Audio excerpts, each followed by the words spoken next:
जय हो परम सत्य की। ओम नमः शिवाय। भगवान शिव कौन है? यह ऊर्जा है क्या? कहाँ रहता है? काम कैसे करता है? और दिखता कैसे है? और उससे भी बड़ी बात कि यह आपके अनुभव में आएगा कैसे? कोई भी चीज़ सबसे पहले सुनना अलग है और उसे महसूस करना अलग है। जैसे व्यक्ति जो है हर चीज़ के बारे में सुना होता है, पढ़ाई करना, काम करना या फिर परा एनर्जी, भूत प्रेत, लेकिन जब तक उसके अनुभव में आता है, जब उसके सपाटा में आता है वह, तब उसको समझ में आता है कि जीवन का वह ऊर्जा क्या चीज़ है। ऐसे ही पवित्र ऊर्जा के बारे में तो सभी ने सुना है भगवान शिव को कि है और मान भी लिया है, लेकिन है कहाँ? आपके अनुभव में नहीं आया है। सबसे बड़ी चीज़ यही है कि वह आपके अनुभव में कैसे आए, किस तरह से आप उस पवित्र सत्य रूपी प्योर ऊर्जा को आप अनुभव कर पाएंगे और महसूस करने के बाद उसे जान पाएंगे। तो सबसे पहले तो ये समझे, जो पूरा ब्रह्मांड है, जो चल रहा है, जो एक नाद चल रहा है, जैसे पृथ्वी घूम रही है, सूर्य, ग्रह, नक्षत्र अपने अपने जगह पे घूम रहे हैं, दिन रात का चक्र चल रहा है, ऋतुओं का चक्र चल रहा है, सर्दी, गर्मी, बरसात। तो इन सभी ऊर्जा को जो नियंत्रित करके रखा है या फिर जो संचालित कर रहा है, जिसके पीछे एक चेतना चल रहा है, एक बुद्धिमानी चल रहा है, वो बुद्धिमानी और वो चेतना जो है, उसी चेतना को हम शिवत्व की चेतना कहते हैं या फिर सत्य की चेतना कहते हैं। और उस चेतना को अगर आप समझ लिए या फिर आपकी पहुंच बन गई उस परम चेतना तक, तो आपके जीवन में भी कभी भी कोई समस्या नहीं रहेगा। छोटा सा समस्या या बड़ा सा बड़ा दुख का पहाड़ भी निकल जाएगा। तो सबसे पहले ऐसा क्या करोगे कि उस सत्य रूपी प्योर पवित्र ऊर्जा को आप समझोगे और आपके अनुभव में आएगा और आपका जीवन खुशमय होगा। वह ज्ञान क्या है और वह है क्या चीज़?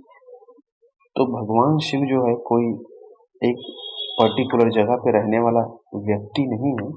वो संपूर्ण समग्र विश्व का जो ब्रह्मांड का केंद्र है, जिसे वह चला रहा है, वह ऊर्जा का नाम है, उस चेतना का नाम है, उस परम बुद्धिमानी का नाम है।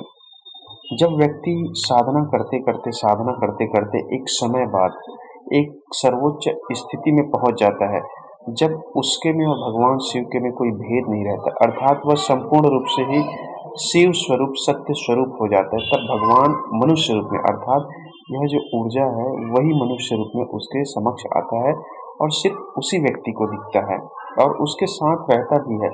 लेकिन जो बाहर के व्यक्ति हैं उसे देख नहीं सकते, अनुभव नहीं कर सकते, क्योंकि यह जो अनुभव है वह आंखों से परे है। आँखों में वह क्षमता नहीं है। अगर मैं आपके आँखों से ही बोलूँ तो आपकी आँखें आसमान के छोटे से छोटे कण की ऊर्जा को नहीं देख सकते, हवाओं को नहीं देख सकते, जो आपके श्वास चल रहा है उसको नहीं देख सकते, उसके अंदर जो वाइब्रेशन एनर्जी नाद हो रहा है उस फ्रीक्वेंसी को नहीं देख सकते। उसके लिए एक बहुत ही छोटा सूक्ष्म यंत्र होता है, लेकिन मशीन भी इस चीज़ को नहीं देख सकता है। भगवान शिव को सिर्फ और सिर्फ एक ही मशीन है, इंसानी शरीर। इंसान का जो शरीर है, इस शरीर से आप साधना करके ही उस चेतना को आप अनुभव कर सकते हैं और वह चेतना जो ऊर्जा है वही आपको इंसानी रूप में आपके साथ आएगा, समक्ष रहेगा भी, आपसे बातें भी करेगा, सिर्फ आपको ही महसूस होगा। दुनिया में किसी भी आदमी को यह महसूस नहीं हो सकता। तो इसका एक ही चीज़ है, मैं आपको बताना चाहूँगा जो कि यह आप सिर्फ और सिर्फ एक ही मशीन है, जो सबसे कीमती मशीन है, वह है आपका शरीर। इस शरीर रूपी मशीन से ही या फिर इस शरीर रूपी साधन से ही आप शिव को जान सकते हैं, क्योंकि इसे आप एक निश्चित कर्म करवाएंगे जिसे साधना कहते हैं। उस साधना के मार्ग पे आप चलते चलते चलते चलते एक समय बाद, एक परिस्थिति के बाद ऐसा आयाम आएगा या फिर ऐसा स्थिति आएगा जब आप और शिव एक हो जाएंगे और वह आपको पूर्ण रूप से दिखने लगेगा। तो आप समझ गए कि भगवान शिव संपूर्ण समग्र ऊर्जा है। इसे पाने का एकमात्र रास्ता है साधना, और वह साधना सिर्फ और सिर्फ शरीर से ही कर सकते हैं। विज्ञान की दृष्टि से आप इसे कैच या फिर पकड़ नहीं पाएंगे, क्योंकि विज्ञान में अभी वह क्षमता नहीं है। मशीनी चीज़ों में शिव को देखने की क्षमता नहीं है। भगवान शिव सिर्फ आपको ही मिलेगा। जिसको दिखता है या जिन्होंने साधना किया है सिर्फ़ उसे ही महसूस होता है, उसे ही मिल सकता है। भले ही आप पचासों व्यक्ति के बीच में रहें तो भी उसे नहीं दिखेगा।